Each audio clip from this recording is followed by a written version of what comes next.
Hey yo, what's up guys? Mr. Kaiju Rex here again, doing another video for you guys today. I'm going to be bringing you guys another review today on another Plarail Tomy locomotive, and it's going to be on the Japanese National Railway C6120. This is actually the second locomotive I bought when I got back into the collecting hobby. Because the first one I bought was the C12 locomotive, but it didn't come in until a few weeks after I got this one, so this was the first engine I got. And I absolutely love this engine. It's my favorite locomotive in my collection so far. It has great detail, it runs very smoothly, and it has a feature that I really like as well. So let's get started with the review. We're going to start off with the coach it came with, because it comes with a coach. Let's take a look. There's the number right there. It's molded in brown plastic. There's a door right there. There's windows, but there's no glass in the windows, which is totally fine. I mean, it would have been great if they had like plastic right here to give like the shiny effect, but you know, it's not really a problem at all. There's no detail inside of there. It's just empty. I mean, pretty much you just see the wheels on the other side. So, which is totally fine. There's the door. There's a handrail right there. Got the nice detail on the roof, which I like. It's not completely smooth. The other door, there's a door right here at the front, door at the back. Made in Vietnam. And there's the couplings there. So I quite like this coach. I'm hoping to find more of these loose on eBay. At least I hope so. So that way I can build up coaches for this engine to pull, because this train could probably pull a lot more coaches. Alright, let me just move the locomotive out of the way. Oh, it's coming back. Sorry about that. And we'll move on to the tender. Now the tender is quite shiny actually. You can actually see it reflecting off sunlight and a bit of the camera there. It's really nicely done. I like the detail right here at the front. There's the coupling right there that attached to the main locomotive. There's this flange right here. Here we have the coal, which I think is really nicely detailed. And I like how it's uneven on certain spots, which is pretty realistic in my opinion. And it's just the same color as the rest of the tender, it's just not as shiny. There's the cap for when they have to insert water into the engine. There's a lamp right there which doesn't light up. It's just painted silver. C6120 right there. We got some pipe work. Some steps right here which I think would be used for a ladder. Here's the back coupling. Chassis. So it's a pretty nice tender overall. Sorry about that. The focus on my camera doesn't really like to cooperate sometimes. Very nice. I like the driving wheels. Oh, I like how they're black to match the livery of the engine. Tomy, made in Vietnam. So yeah, it's overall a very nice tender. Now we'll move on to the locomotive. Let's get a good view of the nice detail on this locomotive. As you guys can see right here, we have the dome, the chimney.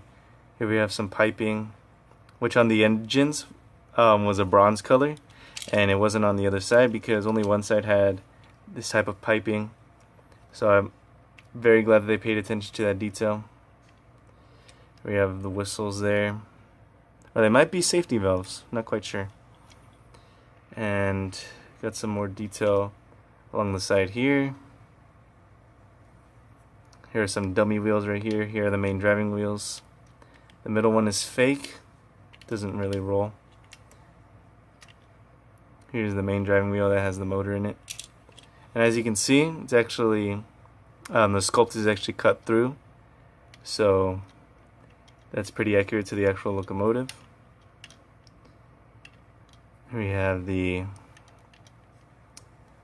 coupling rods right here on the side, or the side rods, which is kind of standard. They all look the same on this, like this on other Tomy engines, which is fine. Here we have the smoke box, where it's very nice, it's very beautiful. Here we have the headlamp on the top, the smoke box, the hinges for the door handle, And right here we have some handrails that are molded on. There we have the fake coupling. Here we have the buffer beam right there. Now on a real C6120 there would be a plow underneath here, but they couldn't add that detail for reasons I don't know why. Probably because it would have hindered while it was moving on the track, so probably wouldn't have been good. This bit of detail here on the sides, on both sides, I can't recall what these are called on the engine. If I remember, I'll put a subtitle right here. If not, I'm pretty sure someone in the comments will let me know what it's called. But it is very beautiful at the front, on the side, and even from the top it looks great. The detail on this side is quite different from the other side. There's the off and on switch. It actually goes pretty far. But it doesn't really take away from the detail, because the detail still is tremendous on this engine. There's the traction tires right here on the driving wheels. Again, we have fake wheels here at the back, the sticker for the C6120. There is no like detail inside the cab. That's just the motor in there. Actually, you know, there might actually be no, there's no detail in there, which is totally fine. We have the back. This is where you unscrew it to insert the battery. Which my mistake was, I screwed in. Well, I actually screwed all these screws right here, thinking that that's how you would take out the battery, and I ended up taking the train apart, which was my bad. But you know, we all learn some way, and I'm pretty sure on the box it says to unscrew from here. I just didn't pay attention to that, and also because the box is in Japanese. There's the roof detail from the top. Here we have the front cab windows. On each side, those are stickers. These ones are actually molded in, which I do like. There's some grab irons or handrails in the door for the back for the drivers to get into the locomotive. It's done in a black plastic or black livery, whichever one you prefer, which I do quite like. There are some versions where the side rods right here are red, which is pretty cool, but I prefer this one over that one. This thing is just absolutely beautiful. Like, let me just take you through the detail one more time.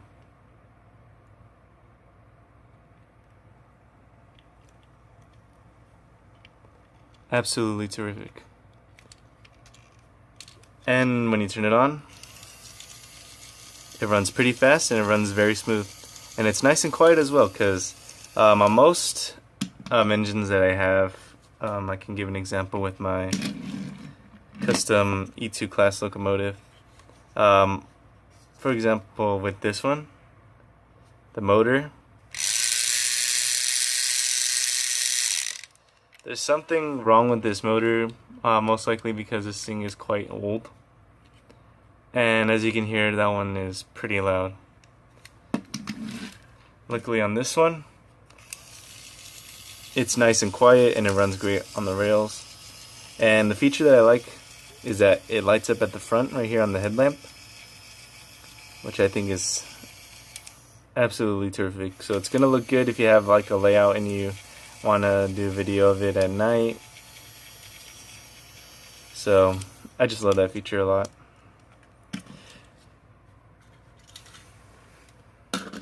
Originally when I got this, I thought it was going to be tender driven like the Yamaguchi train, but it's not. The tender is light and the motor sits inside of the locomotive itself, and it just connects, oops, like so, if you don't do what I did. So yeah, overall it's just a really great engine, and now I'm going to go record it on the track, so stay tuned for that, you guys. And actually, before I do that, let me just quickly show you guys the box it came in. It's quite a long box, C6120. There's the picture. There's it from the front, the back, where to unscrew and where not to. There's the back side of it. There's the front. I actually damaged it trying to get it to open. And there's the hole if you want to hang it, or if that's how it was hung in stores. And it also came with this little card here, which just shows the engine, like the locomotive you're getting, C6120, 1940, 2011, Japanese Railways. There's nothing much else other than what you get inside. So I'm gonna go run it on the track and hope you guys enjoy.